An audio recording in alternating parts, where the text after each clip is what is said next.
Hello, this is Stan Lubeck. Welcome to Coaching Pit Stop. Psalm 19, 1 through 4 says, "The heavens declare the glory of God, and the sky above proclaims his handiwork. Day to day pours out speech, and night to night reveals knowledge. There is no speech, nor are there words whose voice is not heard. Their voice goes out through all the earth, and their words to the end of the world." Unquote. Just look up and you will see the glory of God. You don't need today's amazing telescopes, Hubble, James Webb, to see the glory of God. The heavens speak a language that everyone on the planet can understand. It is a message communicated 24 hours a day, whether we are seeing the night sky or the moon and sun during the day. So what is the overpowering message that the heaven declares to the glory of God? It's this: our God is bigger than you can ever imagine. Personally, I need a bigger picture of God. If your God is too small, I want to encourage you to watch this video to the end. We live in an incredible time in history. Astronomers today can spot a match being lit on the moon. Before 1919, we only knew of one galaxy, the Milky Way. We thought the Milky Way galaxy was the entirety of our universe. Now, with the James Webb telescope, we are identifying millions of previously unknown galaxies composed of thousands of millions of stars. We are looking for potentially habitable planets that are 500,000 light years away.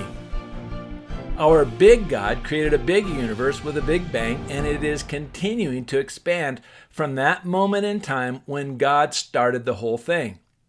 Bill Bryson reminds us that, quote, space, unquote, is a good word for space. Calculating how long it would take us to get to the edge of our solar system in a spaceship, Bill Bryson writes, "We won't get to the solar system's edge until we have passed through the Oort cloud, a vast celestial realm of drifting comets. We won't reach the Oort cloud for another, I'm so sorry to say this, 10,000 years.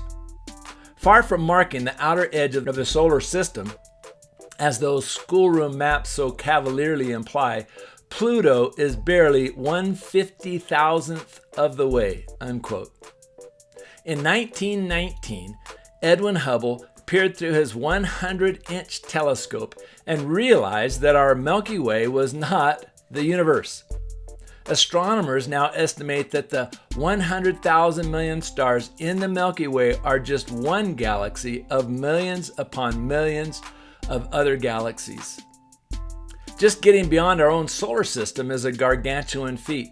Those 3D models in elementary school of the sun with planets spinning are incredibly inaccurate and flawed in scale. Imagine Jupiter as the size of the period at the end of the sentence, and Pluto then would be the size of a molecule. Imagine that, but it would be 35 feet away. Kind of difficult for modelers to replicate, don't you think? So our God is big. This is the earth. This is where you live. And this is where you live in your neighborhood of the solar system. Here's the distance to scale between the earth and the moon. You can fit every planet in our solar system between earth and moon. That little green smudge is North America on Jupiter. Can you imagine how big Jupiter is? Look at 6 Earths compared with Saturn. Consider Saturn's rings if they were around Earth. Check out a comet compared with Los Angeles. Imagine that hitting us. Consider Earth from the moon. You've probably seen that before. Here's Earth from Mars. Earth from just behind Saturn's rings. Earth from just beyond Neptune, 4 billion miles away. Earth as a pale blue dot, in Carl Sagan's words. Earth compared to the size of our sun, in which 1,000,000 Earths will easily fit. See the sun from Mars.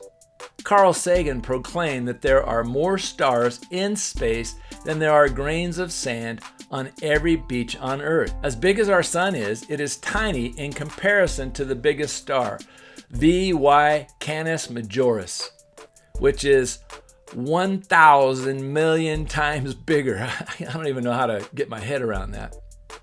If you shrank the sun down to the size of a white blood cell and shrunk the Milky Way galaxy down using the same scale, the Milky Way would be the size of the United States. Our Milky Way galaxy is huge. We are placed in that galaxy in the safest place for our survival. There are some massive black holes compared to Earth's orbit. Imagine zooming out from your backyard to the solar system neighborhood. Then zoom a little farther. Take another step further back. Keep going. A little bit farther. Another pinch of perspective. Now for the final crescendo, everything in the observable universe. How can we not feel like tiny ants in God's gargantuan creation? Now picture how silly Shirley MacLaine must have looked to God when she stood on the shore and proclaimed, "I am God." It is time to worship our big God, who is worthy of our praise. So tell me, is your God too small? Well, God's best to you. I hope this has been a fun adventure for you. Bye for now.